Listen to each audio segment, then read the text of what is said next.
I do believe in being instant in, season and out. I don't get that feeling very often when I have a thought and then all of a sudden it's gone.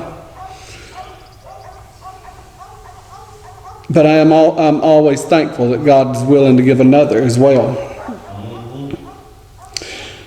But if you've got your Bibles and would like to follow along with me, I want to thank everybody for the opportunity to come down here tonight at Pleasant Valley Missionary Baptist Mission, and thank Brother JC and Brother Wyndham and all of them that's here with us tonight, and thank them for following the Lord and being able to stand and preach the gospel that God laid upon their heart.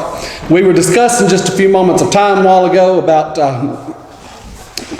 how that the Lord leads and things of that nature, and we don't always have to agree with one another. It's whether it's in the Bible or not is what it makes the difference, and that's the thing, and that's what I like about it. And God don't always give each of us the same sermon. When He may give us the same scriptures, but it may always be something different. But the truth will come forth in all things as long as we're following the Lord, and that's what I like about it. Brother, it'll do nothing but draw people's minds away from God.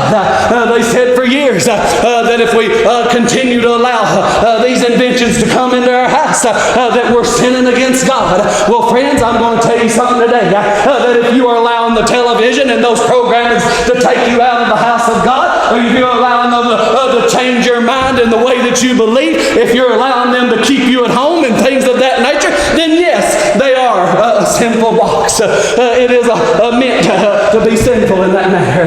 But if you're using that mode of transportation, my friends, and I'll call it transportation for lack of a better word, but if you're using that mode of technology to get the gospel out, the truth to them by the love of God, my friends, like the old-fashioned gospel hour does and has for many years, my friends, there are those that are going to listen because God gives us that opportunity. Now, I want you to understand that. Now, friends, I want you to know today that yes, with technology comes new sins, but with technology comes wisdom as well. Now, friends, people don't like to hear that, but I do believe that God gives us enough knowledge and enough wisdom to know what's different in right and wrong. I believe that God gives us that opportunity. And I believe it was Solomon that said that we ought to seek after the wisdom of God. I believe it was Solomon said that. Lord, lead us, we'll go over there and read it.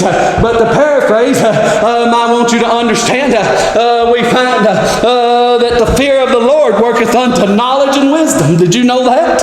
Yes, it does. Now, if you fear God enough that you want to make sure that you're doing all things for Him, you can find ways in this technology and things to make sure the gospel goes out and it gives God honor and glory.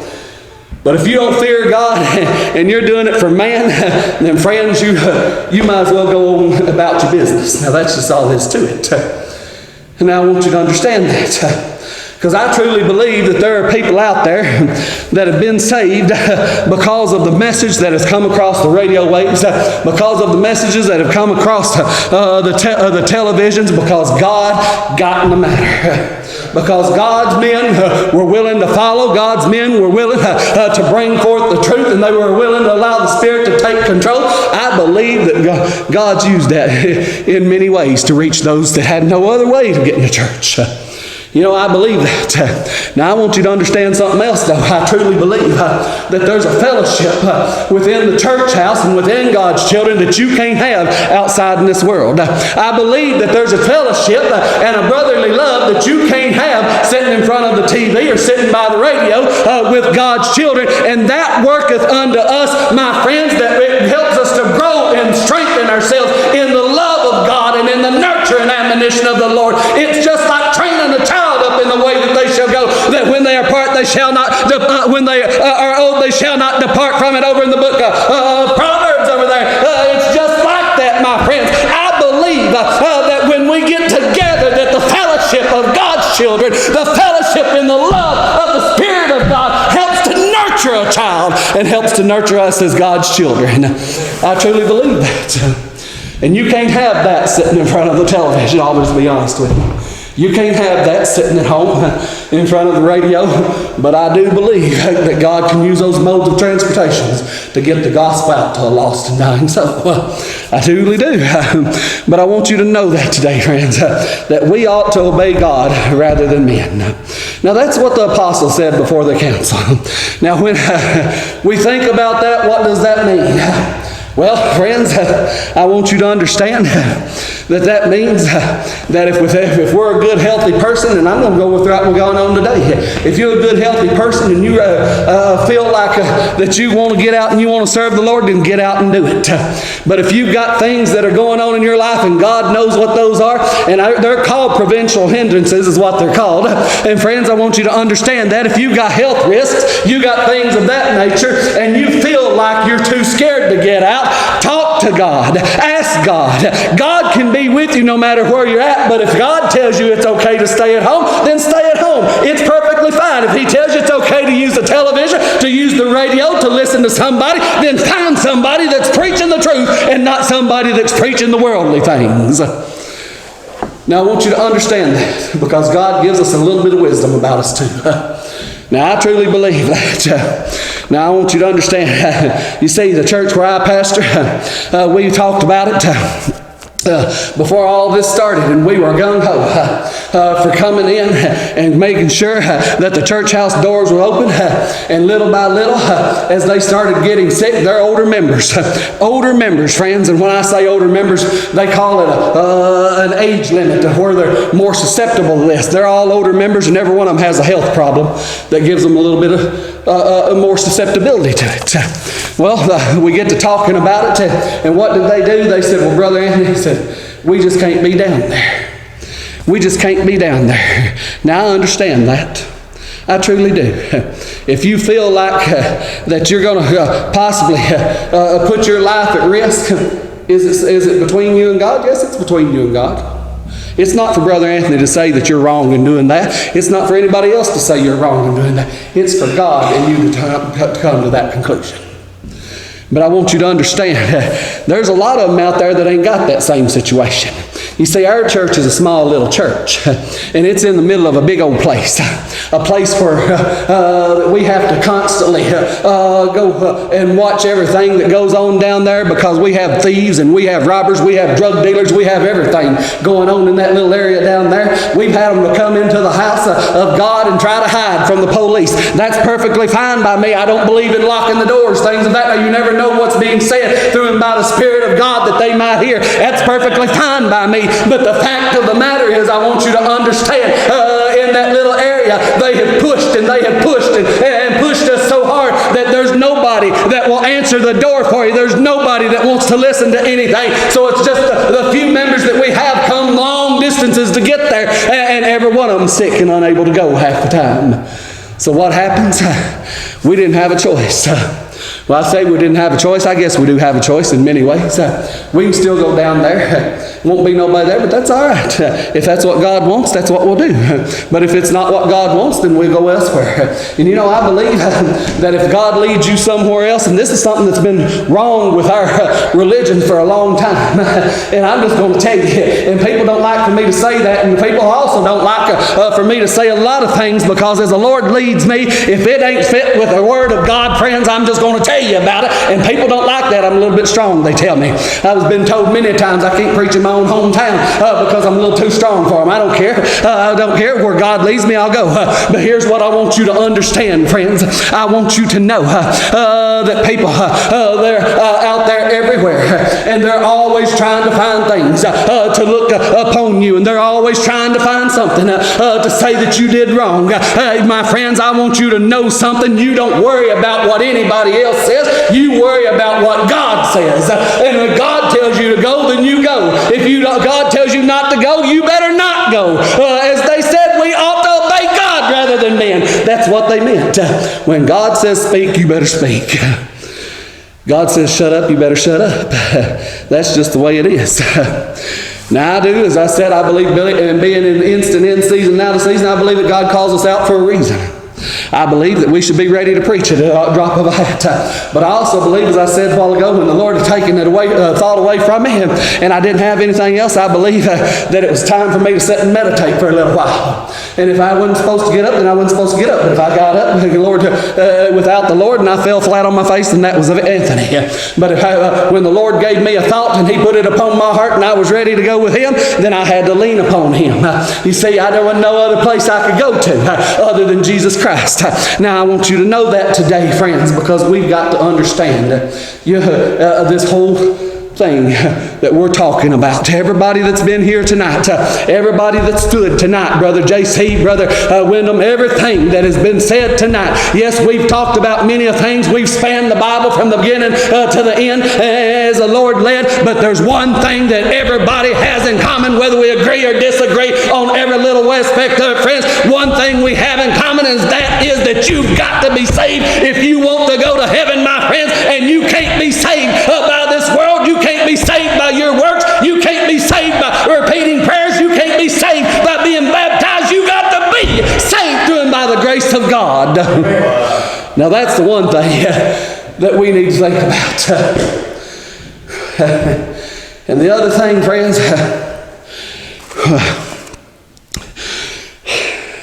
we need to think about is whatever God tells us to do, however He tells us to get this gospel out, we need to be willing to do it. That's just all I can say to that. God gives us opportunities every which way to go. And if we take those opportunities and we use them for the right reasons, and we use them for the Lord, He'll get honor and glory out of them. That's just the way it is. Now I want you to know that. Well, friends, as the Lord laid it upon me tonight, we're still going to go over for just a moment. Y'all bear with me for just a moment. Keep praying for me. It's been a while since I felt like this. I love it when the Lord comes in. Now, I'm just going to be honest with you. It's been a while, but I'm enjoying this tonight. And I just ask you to keep praying for me. Let's go over there in that 5th chapter of the book of Acts, and let's go on and talk about them being in front of the council there. You know, the apostles, they had been cast into prison. They had been cast out of the cities, and they had been told every different thing that they could do and what they couldn't do. And you know what I love about it? When somebody saw them out here doing preaching the Word of God and preaching about Jesus Christ, my friends, you know, they went unto the council, went unto the high priest over there, and they went unto the chiefs, and they told them about it, and they went and they sent somebody to bring them to them. But they, you know what I love about that is it said right there in those 26 through the 29th verse, said, for fear of the people, they went privately, secretly. You know what that means? That tells me that there are people out there that are willing to follow after God, that know what the truth is when it comes unto them, and they may be few and far between, but when it comes unto them, when God gets in the matter, God can do great things. And people that are off in sin, and people that are trying to stop us from doing whatever, they'll fear God because they're afraid of what God can do through and by His people. Did you know that? That's exactly what it tells me. Let's talk a little bit more for just a moment. Let's go over as God lays it upon our heart. We want to go over that same 5th chapter there. And as the Lord lays it upon us, we want to go down that 39th verse. And we find over there, and let's back up to that 38th verse right quick.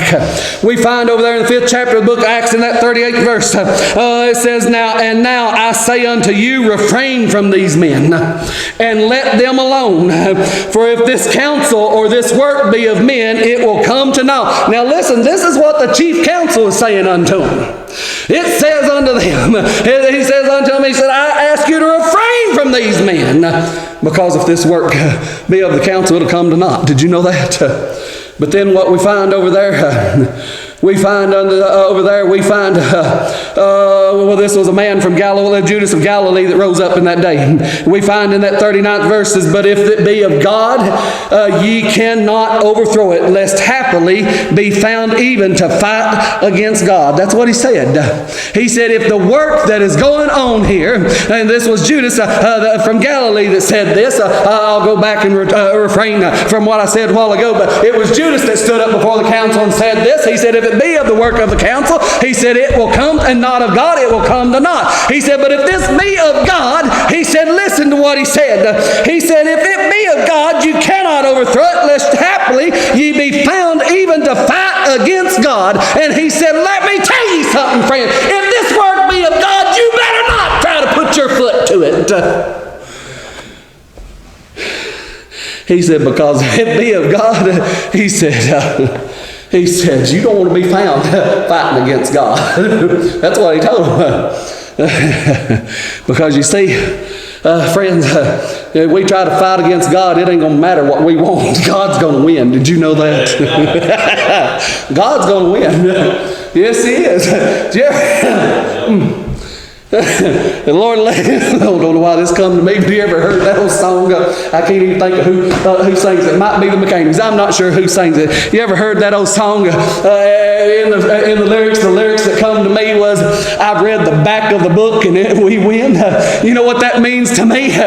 Talking about he's read the Bible and he's looked through the Bible, and I want you to understand something. God's children are going to win no matter what comes before us, what comes against us, no matter what this world wants, no matter what our lawmakers want, my friends. God's children are going to win if they'll stand before God and stand for Him and be found not fighting against Him. They're going to win. We're going to win, all right. Let's go over for just a moment before the Lord changes my thoughts again. Got another thought on my heart. Y'all keep praying for me. It's been a while since I felt like this, but we got to get there. In the 31st verse of the 5th chapter, we find over there that as the disciples departed from them, as apostles departed from them, it says, and they departed from the presence of the council, rejoicing that they were counted worthy to suffer. Listen, they were rejoicing that they were counted worthy to suffer shame for His name. In other words, they were happy that they had been put in prison. They were happy they had been brought before the council. They were happy that people were railing against them, because it was worthy unto them to stand for God. Because what did God do for them? God gave them forgiveness. And God gave them the best thing they ever had. He gave them His only begotten Son. You know what? We need to count it worthy every once in a while to stand before God. And we need to count it worthy to stand before this lost and dying world, even if they do come in here and try to shut us down.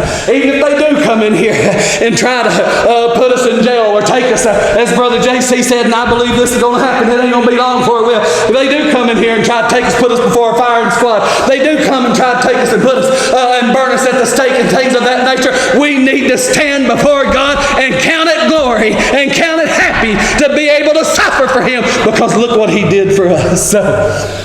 Look what He did for us. He took on all the sins of this world. He suffered all manner of things at the hands of men. Jesus Himself, He was put down, He was kicked, He was spat upon, He had a crown of thorns shoved upon His head that the thorns dug in.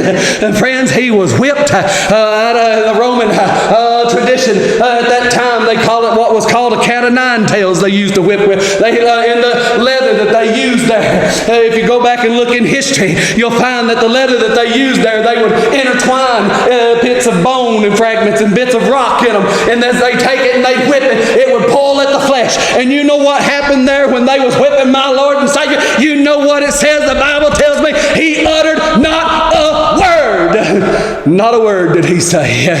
He took all of those punishments for me. He took them all for you. And He didn't utter a word. We need to count it worthy, and we need to count it glory to be able to stand and suffer just a little bit for God, for His name. Did you know that? Well, let's go down to that next verse as the Lord leads us. We find over there in that 42nd verse, it said, in that 42nd verse, it says, and daily in the temple and every house they ceased not to teach and to preach Jesus Christ. Daily in the temple and in every house, no matter where they came into, no matter whose home it was, no matter where they may be, whether it be in the temples of God, whether it be in the houses of the apostles or those of the church or wherever it may be, they ceased not to teach and to preach the And you know, that's something we need to be doing. Making sure we don't cease to teach or preach. And that means whatever opportunity you get to get the gospel out, you better take it. Whatever opportunity it may be, you better take it. Even if it's coming to the house of the Lord, if it's standing out in the field, if it's crawling in a ditch, if it's being on the TV, if it's being out there on the radio, whatever it may be, my friends, if you get the opportunity, you better take it. You better take it. Now listen.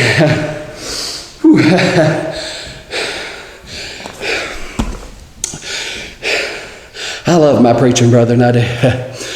Two are here, three are here with us tonight. One of them my son, but I still count him a good brother. I count him a friend, but the other two are real good close friends of mine. I love them to death. As we said, we talked about a while ago, we may not always agree on everything, but that's okay. The one thing that we do agree on is that you've got to have salvation. And the one thing that we do agree on is that every opportunity you get to preach, you better preach. And I'm thankful that even when the Lord I felt like the Lord had taken away from me the thoughts that He laid upon me, I sat back there. I sat back there as Brother Wyndham got up here and he started to preach. He come out of the 12th chapter of the book of Exodus over there in the 5th verse. He started. It was kind of funny. I was sitting back there as Brother J.C. was preaching, and the Lord laid a thought upon my heart, and I looked up. And I was looking it up, and I folded down the page. I knew exactly where the Lord wanted me to come from at that point in time. And Brother Wyndham stood up, and I looked back at my daughter-in-law back there, and I looked at her. I said, "You remember me going through the book of Bible, rifling through it a while ago?" She said, "Yes." I said, "This is what the Lord gave me." And I said, "There He is." I said, "It was meant for one of us." And that's the way it is. It may not be meant for me. That's okay. I'm fine with that. God knows what He wants each and every one of us to do. And it's for us to do what God intends. That's just the way it is. It's just that way it is. Well, what that caused me to have to do is to start meditating a little bit harder, to start thinking just a little bit harder, and asking God to come in and show me what He'd have me to do, because I want Him to get honor and glory, not me. I want God to get honor and glory. And I want you to understand that, friends, I've had people to tell me, Brother Barber, and this is people in our own ranks, and this was years ago, because I was saved as a 13-year-old boy on July the 4th on a Monday night in 1983. By my bedside on Oak Grove Road. We used to live in a little old farmhouse out there, farmhouse stands. Back then you didn't have these 911 numbers. It was Route 4, Box 3. Right there in the front bedroom. Lord come in that night and He saved my soul. And what I want you to know about that, friends, is I've had people to tell me, now Brother Barber, you know God will save you at the church house, or He'll save you on this altar, or He'll save you over here. And I've had people to tell me, now Brother Barber, you need to rethink whether He's saved you at home or not. I'm here to tell you God will save you wherever you make an altar before Him. I'm here to tell you that God's not limited to the four walls that we call a church house, the church building, my friends. He's not limited to the four walls or the outside property. God's not limited at all, because He holds the world in the palm of His hands. God can save whenever, wherever. It don't have to be on a night. It don't have to be in the middle of the day. He can save you in the very first of the morning. He can save you at any time, any hour, any second, any time. You can make it right with Him. But what has to be done is you've got to come to Him with a broken heart and a contrite spirit. You've got to come before Him asking for forgiveness of your sins. You know, right now, there are people out there, there's just one little mode of transportation out there called social media.